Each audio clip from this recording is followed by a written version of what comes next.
السلام علیکم۔ اللہ رسول کی محبت کی طاقت کو، فرقہ بندی کو، مسلک بندی کو، گروہ بندی کو،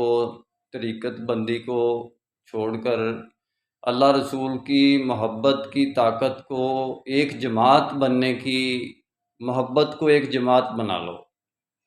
اللہ رسول کی محبت کو ایک امت، تقسیم امت نہیں بلکہ ایک امت، ایک یونائٹڈ اسٹیٹس آف مسلمین بنا لو، ایک جماعت بنا لو،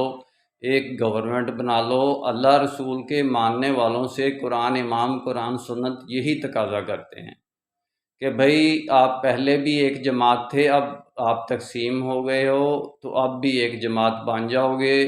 تو اللہ اور اس کے رسول کی تعلیمات آپ پر لاگو ہوں گی اور آپ آگے چل سکیں گے، ورنہ ہم جو چل رہے ہیں اسلام کے نام پر، حقیقت یہ ہے کہ ہم اسلام کو بھی بدنام کر رہے ہیں اور اپنے آپ کو بھی، اپنا ٹائم بھی ویسٹ کر رہے ہیں۔ بحیثیت اسلامک ورلڈ، بحیثیت امت مسلمہ، بحیثیت اللہ رسول کو ماننے والے، تو میرا اصل میں مقصد تو امت کی وحدت، خدمت اور خیر کا کام شرعی نسبت کی بنیاد پر، جس کو ہم مسلمین کہتے ہیں، مدد مسلمین کے نظام کے ذریعے ہے۔ انشاءاللہ یہ حق سچ کی بات ہے اور یہ بات ہونی ہے، یہ اللہ تعالیٰ نے یہ کرنی ہے اور اس کو کامیاب کرنا ہے۔ یہ جھوٹی فرقہ پرستی کی، گروہ بندی کی، مسلک بندی کی،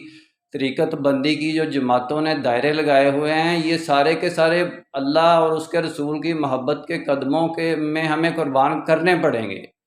ہمیں ایک جماعت بننا پڑے گا، ہمیں نسبت رسولی پر آنا پڑے گا، محمد رسول اللہ صلی اللہ علیہ وسلم کی شرعی نسبت جو مسلمین ہے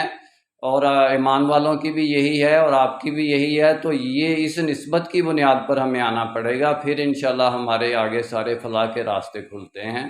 میرا کام اسلامک ورلڈ کی امن اور یونائٹی کا ہے، نسبت، وحدت، خدمت، خیر کے ساتھ۔ اللہ حافظ۔